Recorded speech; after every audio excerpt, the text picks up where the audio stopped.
Wireless charging is also called QI charging, and it works via electromagnetic coils. QI is an interface standard for wireless power transfer using inductive charging. How does a cell phone achieve wireless charging?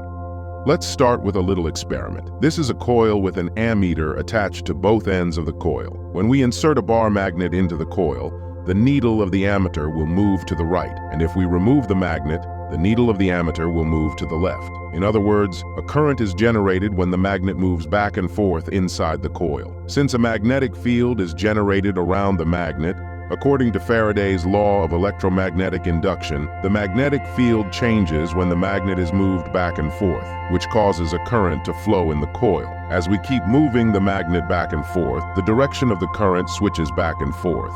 And that's how alternating current is generated. And the current increases with the speed of the magnet, or the number of coils. So what does this have to do with wireless charging? This is the coil inside the wireless charger, and when the current passes through the charging coil, it creates a magnetic field. This coil is equivalent to the magnet in front of it. And this yellow one is the coil inside a smartphone. If you put the smartphone coil down, the coil will have an induced current due to the change in the magnetic field.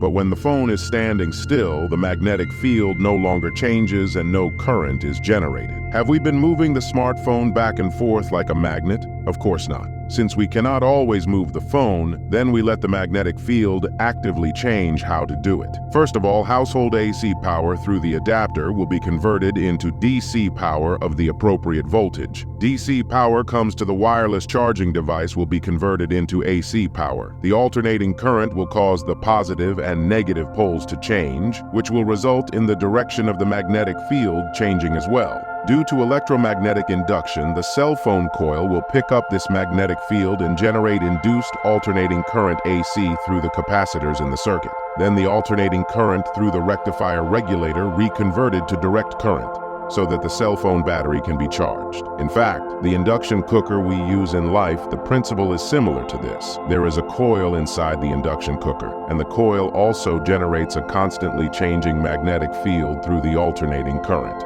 The question is it true that many people on the internet say that you can wirelessly charge your cell phone with an induction cooker? In fact, it is not possible. The induction cooker has the function of detecting pots and pans, and it will not work if it cannot detect pots and pans. In addition, wireless charging and induction frequency is not the same.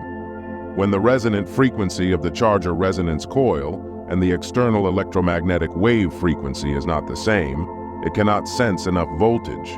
In addition, some cell phone charging will have protocol certification. Not through the charging protocol is also can't be charged. So with induction cooker to cell phone wireless charging, don't easily try. Thanks for watching. Like, comment, share, and follow.